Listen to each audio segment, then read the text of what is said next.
समाजच या ठिकाणी बसलेला आहे, तरी सुद्धा कोणी प्रशासन या ठिकाणी येऊ शकत नाही। काय समजावं आम्ही? बरं, आता समाजाची काय भूमिका असणार, पुढचे काय पावले? समाजाची अशी भूमिका आहे,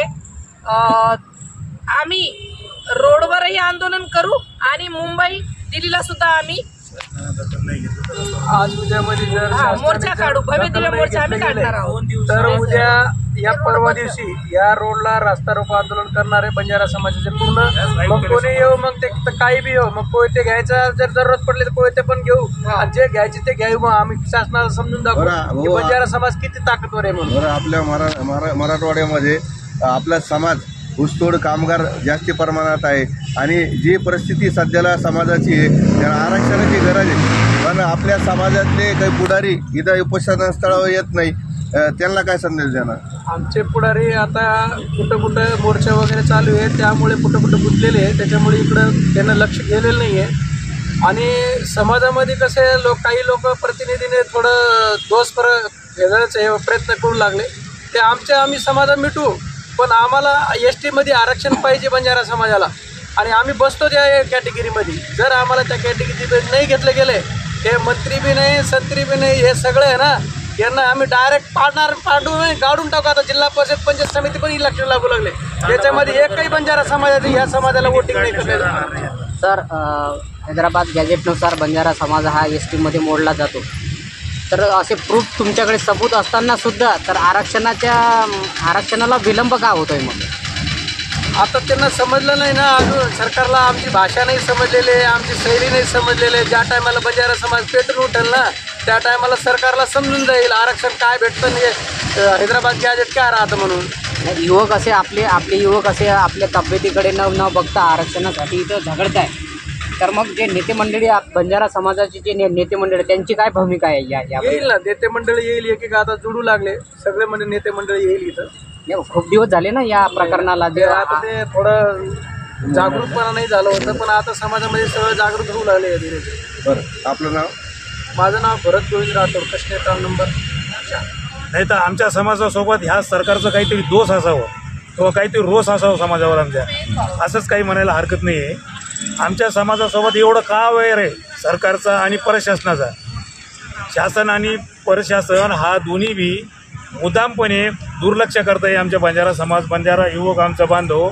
इथं 5 दिवस झाले, वरून काही नाही, खाली पण काही नाही, एकदम मोकळ्या प्रांगणामध्ये बसलेले उपोषणाला।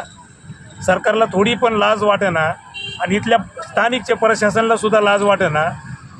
यांचे काही याच्यामधली जे काही माणुसकीचं हे असेल थोडंफार, त्यानं आतापर्यंत दखल घ्यायला पाहिजे होतं। मला तर असं वाटतं ह्या सरकारला, हे शासनच जे आहे तर हे बिनलाजी शासन आहे, त्या शासनाला आमच्या समाजाबद्दल काहीच गंभीरता नाही आहे। तर काही उद्रेक याच आंदोलनाच्या माध्यमातून काही नवीन उद्रेक होण्याची शक्यता आहे? 100% होईल। जो आमचा समाज, आमच्या समाजाजवळ समजा एवढं दुर्लक्ष करत असेल की आम्ही फक्त 2 दिवस वाट बघणार आहे, 2 दिवसाच्या नंतर सगळ्या समाजाच्या वतीनं ह्याच आयुक्तालयासमोर रस्ता रोको करणार आहे। रस्ता रोकोमधून जे काही परिणाम होईल याला शासन आणि प्रशासन जबाबदार राहील। आपलं नाव? राजेश नाईक, परिषदेचे आमदार खासदार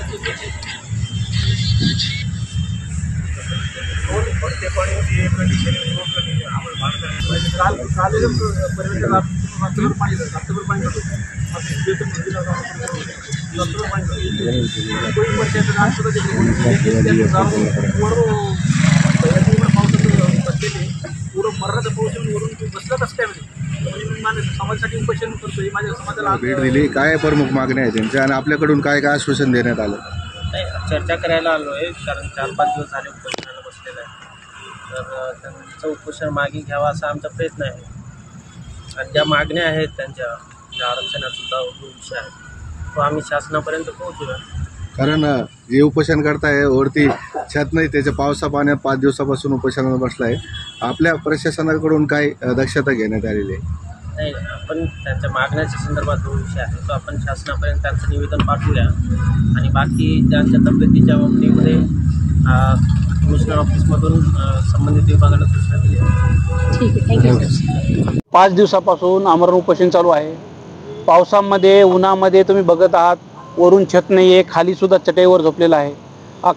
परवा दिवशी रात्रभर पाऊस असताना हा युवक इथं बसून होता, जसं एखादा प्राणी कसं पावसामध्ये बसलेला असतो त्या प्रकारे तो बसलेला होता. प्रशासनाने कोणी आतापर्यंत दखल घेतली नाही. आज SDM साहेबांनी पहिल्यांदा इथं आलेले आहे आणि ते आले, त्यांनी आम्हाला असं सांगितलेलं आहे की बंजारा समाजाची तुमची जे काही मागणी असेल आम्ही शासना दरबारी पाठवू. तुमचं उपोषण किती दिवस चालत राहणार मग? जोपर्यंत बंजारा समाजाला न्याय मिळत नाही, जोपर्यंत बंजारा समाजाचा कोणी शासन प्रशासन दखल घेत नाही, तोपर्यंत आमचं आंदोलन चालू राहणार आहे. आणि येत्या 2 दिवसात आम्ही या ठिकाणी आंदोलन आमचे जे उपोषण चालू राहील.